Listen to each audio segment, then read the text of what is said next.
kids about to go to Burger King. You want some? Y'all see it. Yep. That's what it is. Best hands in the world. Y'all be playing with me. Come taste it yourself. See all that butter? Deliciousness. Y'all want to know the secret so bad about it? A little bit more. A little bit more. And this is why big backing is an epidemic. This is why big backing is an epidemic. I had to take a shot of insulin. Get some insulin from somebody else to finish watching this video. Y'all swear y'all be cooking. You got a whole 40-pound bag of sugar on 3 pans of yams. Talking about you see it. We see it. We see diabetes. We see gout, cavities in all teeth, hypertension, headaches, limb amputations,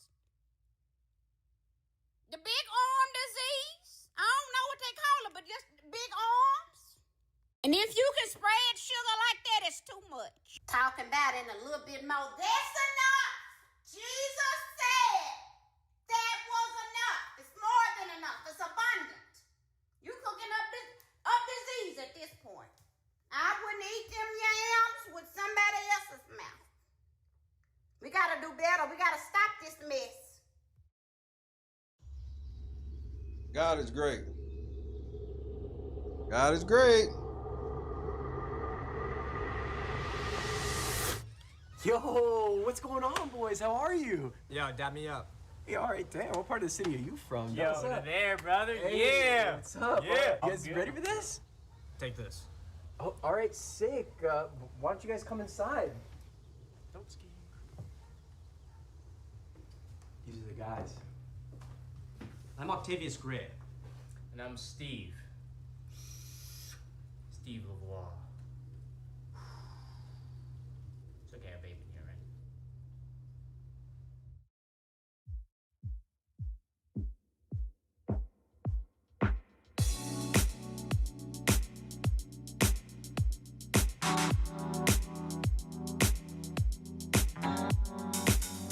Set the mood right. Pick you up, baby, I'm looking so fly. Sunset rooftop, yeah, that's nice, right? Hop in the G-Class, I know you need that. Heart racing fast like the speed of light. Is this attraction, or is it the moonlight? You want satisfaction, but only for one night. This could be real love, but you've been broken, and I just want you to see what I can be for you. What I can be for you. What I can be for you. What I can be for you. What I can be for you. You got me wrapped up in your love. I'm a fucking bitch. Finding you is like a treasure. Making my heart feel this way, yeah, yeah. And I'll treat you so damn special.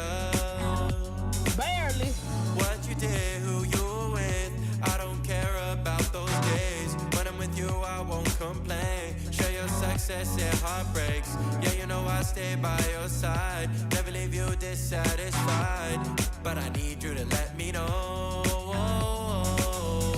Is this attraction, or is it the moonlight? You want satisfaction, but only for one night.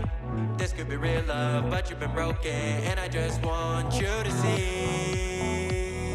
I'm a fucking bitch. What I can be for you. What I can be for you. What I can be for you. What I can be for you.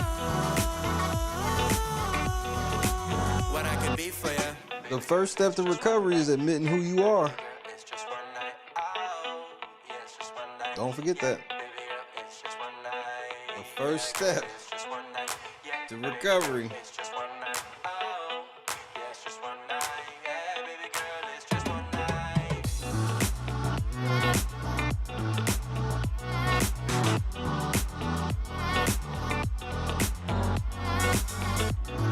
Keanu smashing these goldfish, nigga. He look like Shay Jr.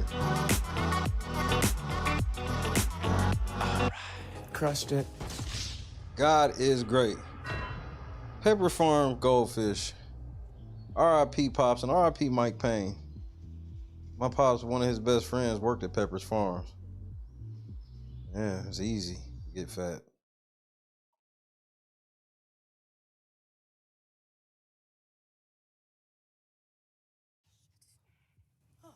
Morgan on the block.